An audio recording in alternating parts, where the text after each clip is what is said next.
Your bio also says that you have been working for a while now on the issue of countering violent extremism, and especially around counter speech and reclaiming the narratives. And how do you manage to conduct that job when we see that many states, many societies are often themselves the actors who propagate such extremism, or who actually support such radicalism? So you are up against states and entrenched systems.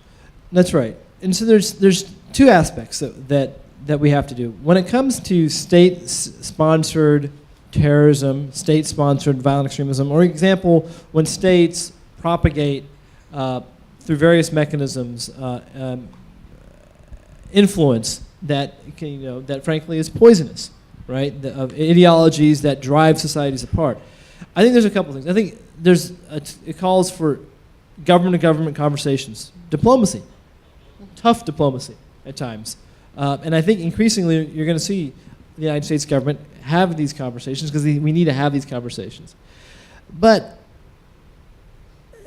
a lot of the times the sources of violent extremism, including online, are the result of non-state actors, right?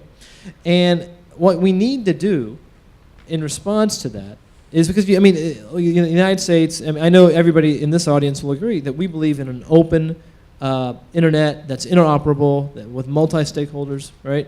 So the solution isn't to shut down the internet. The internet's not the problem, period, full stop, right? The problem are those terrorists, those criminals who abuse the internet, right? And so there's calls for we need to shut down sites, shut down these things. Well, first of all, that's just simply not possible. Now, I do believe companies like Facebook, Google, YouTube, Twitter, others deserve an enormous amount of credit because they have increasingly started policing their own platforms. And they've shut down millions of posts, ranging from cyberbullying to pedophiles and sexual predators to, of course, violent extremism. They deserve a lot of credit for that. And that's their prerogative as private businesses to monitor their own terms of use and to see how users use their sites.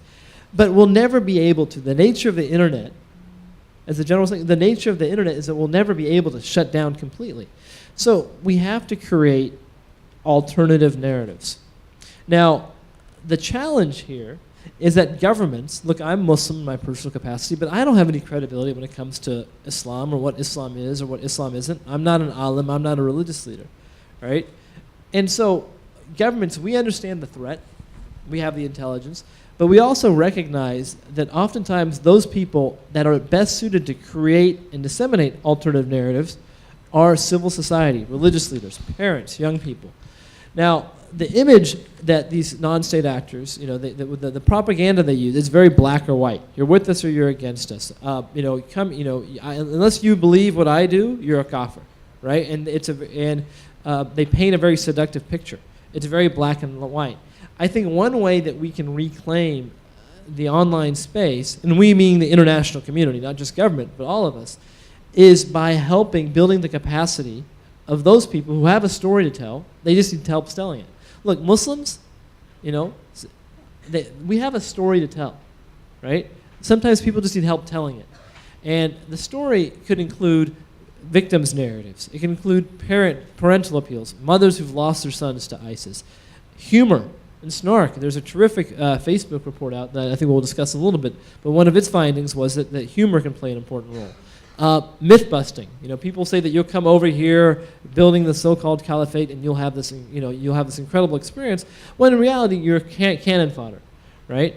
Religious arguments. And I think that what I want to get to is a crowded information environment that's gray, that's muddy, that's messy, that's not black and white. Terrorists speak in black and white.